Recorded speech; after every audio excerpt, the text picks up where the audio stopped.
Dans la série des grandes batailles de la guerre 14-18, le combat de Marville, ou la deuxième bataille de Marville.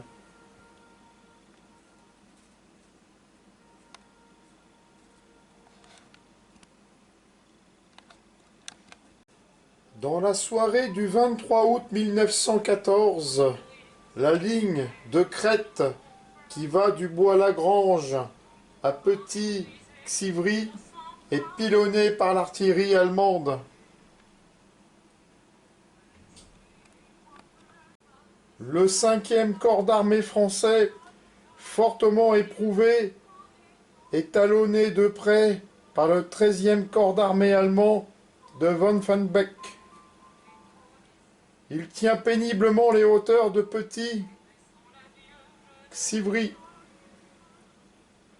Le 4e corps d'armée, tout aussi éprouvé après les combats de Virton et de Edette, est un peu plus libre de ses mouvements, car la cavée de von Strandt n'a pas suivi.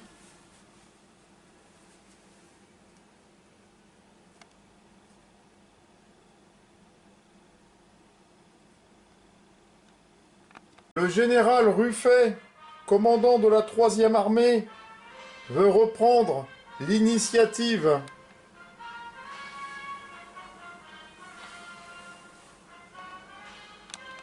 Il ordonne au 5e corps d'armée de lancer une offensive en direction de Chiers et au 4e corps d'armée de le soutenir.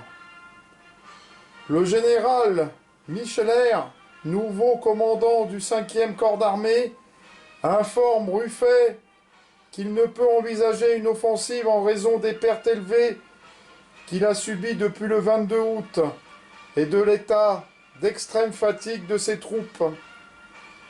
Le général Boel, commandant du 4e corps d'armée, ordonne à la 7e division d'infanterie de se porter sur le village de Marville et de tenir les hauteurs nord-ouest au sud du village. La division tient hauteur sud par la 13e brigade d'infanterie et 2 groupes d'artillerie divisionnaire, et les hauteurs nord-ouest par la 14e brigade d'infanterie. Un groupe d'artillerie divisionnaire et une batterie de 120 à court. La compagnie divisionnaire du génie creuse une ligne de tranchées sur tout le front de la division.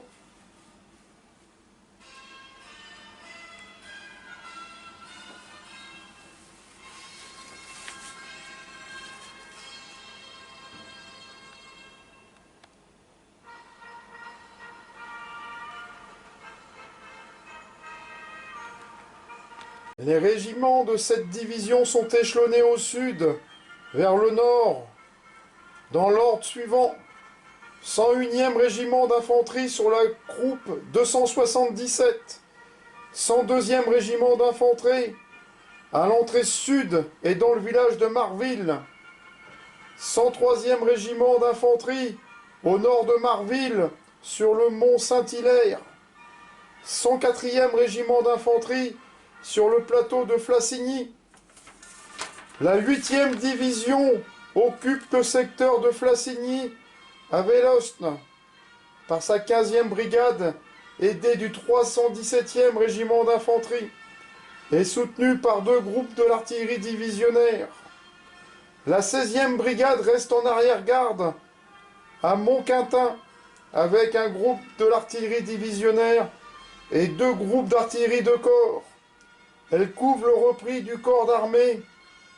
Un bataillon du 101e régiment d'infanterie mis à la disposition de la 15e brigade pour compenser les pertes assure la liaison entre la 7e et la 8e division au niveau de Flassigny.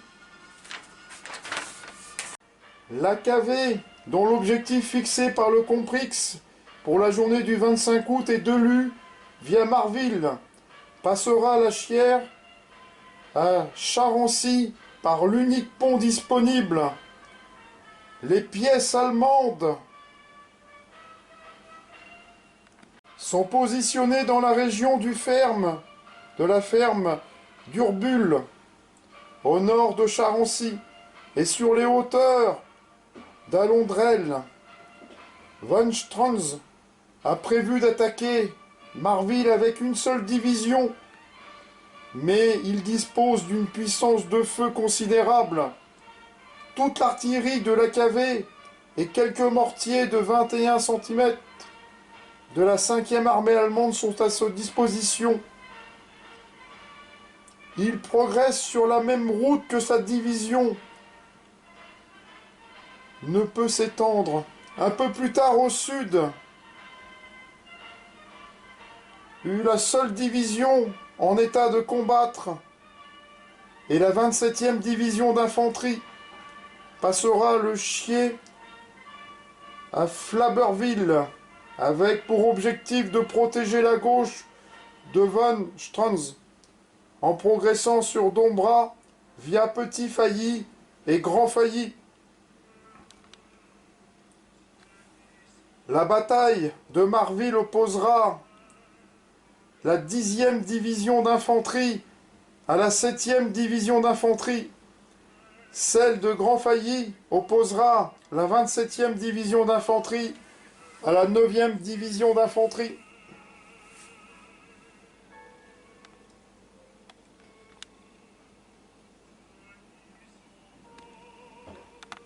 Dans la matinée du 24 août, l'artillerie française tire dans la vallée de la Chier pour gêner le débouché de l'ennemi et aider le 5e corps d'armée qui tient encore la crête de Petit Xivry. Dans l'après-midi, un ordre du 4e corps d'armée prescrit aux 7e et 8e divisions de lancer une contre-attaque pour dégager le 5e corps d'armée. En raison de l'heure tardive, seul le détachement Blin comprenant le 3e bataillon du 102e RI, le 5e bataillon du 315e RI, un bataillon du 124e RI, une batterie du 26e RAC et un peloton du 14e hussard est mis en route. Ce détachement se porte au sud du Bois-Lagrange, par Amelé, Saint-Jean et Petit Xivry, pour remplacer le bataillon Le Merdy. Initialement chargé de garder le pont par l'Autun entre Marville et Saint-Jean, une compagnie du génie divisionnaire, aidée d'une compagnie d'infanterie, est dépêchée. 2 groupes d'artillerie sont dépêchés. La 7e DJ au sud-ouest du Petit Failly, dans le prolongement de la 13e BI. De son côté, le 5e corps envoie le bataillon Malandrin à l'est de la route du Grand Failly, Longuillon, vers la côte 306. 600 mètres du signal détruit pour assurer la liaison entre le 4e CA et le 6e CA. La 9e division reste positionnée sur l'Autun et à l'ouest de l'Autun en vue d'appuyer l'attaque du 4e corps d'armée qui n'aura pas lieu comme précisé ci-dessus. Le 25 août 1914, vers 4h30 du matin, dans un brouillard intense, les premiers obus tombent à l'ouest de Marville. Les tirs se font sur carte à l'aide des repérages aériens effectués la veille. Les hussards du détachement Blin, qui occupent le sud du Bois-Lagrange, sont pris à partie. Sur ordre de la division, le détachement se replie sur Marville. Arrivé à hauteur de Ham, les Saint-Jean, Il essuie les tirs des grenadiers allemands qui occupent le village. Submergé par l'ennemi, le détachement Blain se replie vers le pont de Parlo sur l'Autun, qu'il organise défensivement. Pendant la traversée du village des Ham-les-Saint-Jean, le capitaine Jourdan, qui s'est illustré dans l'Aisne, réussit à mettre ses pièces de batterie et fait feu à bout portant sur les positions allemandes. Il réussit in extremis avec l'aide du 102e Herry et 2 compagnies à récupérer ses pièces dont les chevaux d'attelage ont été tués. Le brouillard est maintenant levé. L'attaque allemande se dessine sur Marville. Les canons et obusiers ennemis bombardent le bourg et les positions d'artillerie de la division.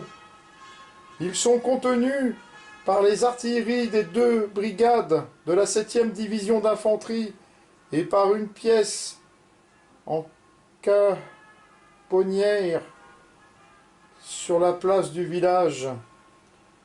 Dans Marville en flammes, les défenseurs engagent une lutte opiniâtre. L'infanterie allemande franchit le gué, laissé sans défense du moulin du Grand Vaux. Au nord du pont qui relie Marville à Saint-Jean, cette progression est facilitée par le fléchissement en cascade du 1er bataillon du 101e Herry. À Flassigny et de la 8e division d'infanterie précipitée à la retraite. Cette brigade se replie en catastrophe, ainsi que toutes les unités associées sur Jametz et sur Juvigny par l'étang du Chabot. Marville et les hauteurs sud du village tiennent toujours quand l'état-major de la division apprend que les troupes arrivent près de Delus. De même, l'artillerie ennemie qui s'est positionnée au nord-est de Marville et au sud-ouest du Petit Failly menace maintenant les arrières de la 7e division d'infanterie. L'ordre de retraite est donné à 11h15, direction Reméville. L'artillerie souffre beaucoup des tirs des obusiers allemands qui battent le terrain occupé par les avant-trains.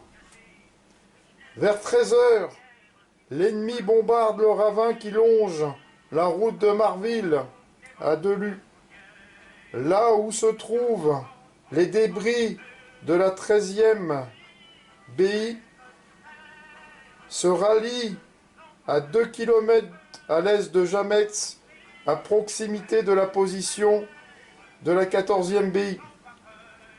L'ennemi ne poursuit par son canon au début de la marche.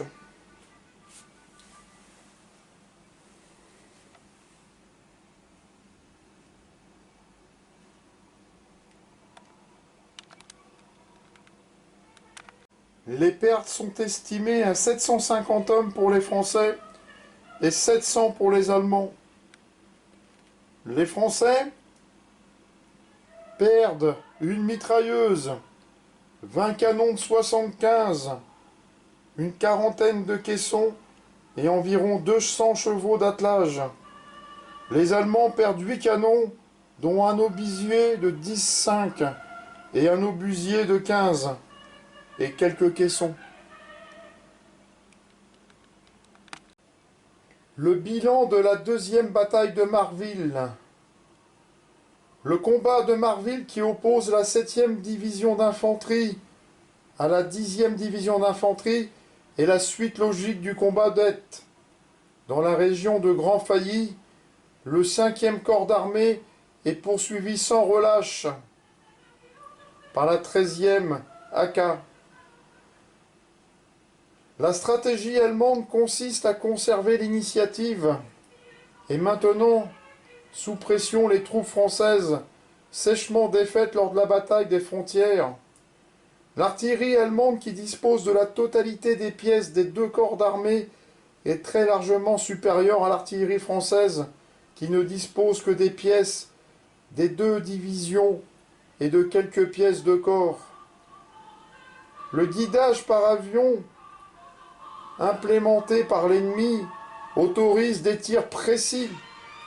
Les obusiers lourds qui apportent une puissance de feu incomparable. La stratégie française vise à préserver la cohésion des troupes qui retraitent pour préparer le moment venu une contre-offensive. C'est pourquoi il est demandé au corps d'armée de soulager ou de couvrir son voisin chaque fois que cela est possible.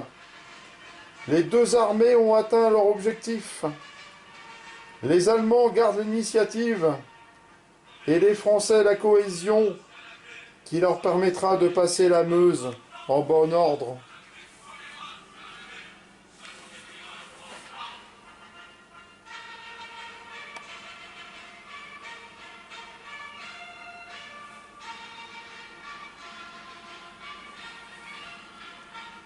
Voici ce que fut la deuxième bataille de Marville.